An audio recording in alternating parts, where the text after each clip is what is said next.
What's up, YouTube? So, yeah, it's been a few months since I posted anything, mostly due to personal life things, work life, son graduating high school, me finishing up semester of college, etc., etc., etc. But after finishing up my semester, it's given me a few weeks to not focus on anything but stuff that's not related to school. So, in the midst of doing so, I noticed that the drivetrain was not turning in Insanity here. You're thinking, well, last time I saw it, it was running just fine. Well, it was. Up until I'm not really sure when. Why is it always the gremlins that happen when you're not running it that cause it to break? It's the most peculiar thing. So, anyway, she's torn down. Motor's sitting right there. Rear diff is sitting there. So I tried to break it down into as minimal amount of pieces as possible to try and keep things as speedy as possible when I go to reassemble it. But anyway, to make a long story short, the center spool, let's get a picture, that is not there, is right there. So, these aluminum carriers, that doesn't look normal, does it? No, it's not. The screws in your center spool here, 3 of the 4 had backed out enough to start to wear on this aluminum carrier. So, eventually it got to the point of where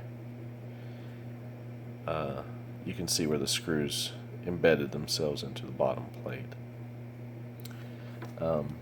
So, anyway, the carriers are on order. I've got spare bearings already, so I'll replace those whenever the parts come in.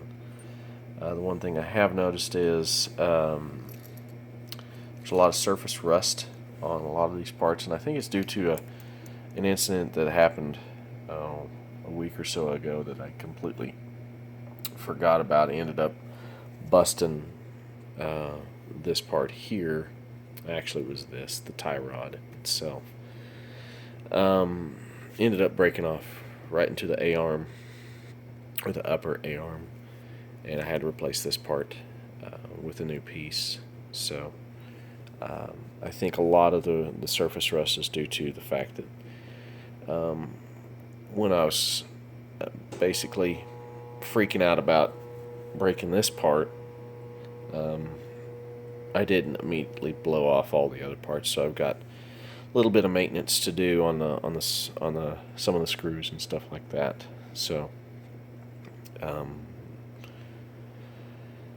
using CLR seems to take off some of the surface rust, but I've ordered new screws for just about every piece on here. So just FYI, keep a good stock of screws. I have found out that our local Ace Hardware carries many of the screws that are needed in this vehicle, so that makes it kind of nice. But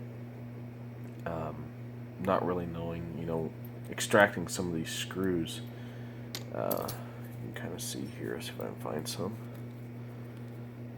Oh yeah, have to get my good old screw extractor, putting it to use. So, but anyway, the vehicle just flat would not move, and yeah, now she's tore down again. But she'll be back up and running for him here for too long. So anyway, everybody have a great day, and this is just a small update of what's going on. All right, later.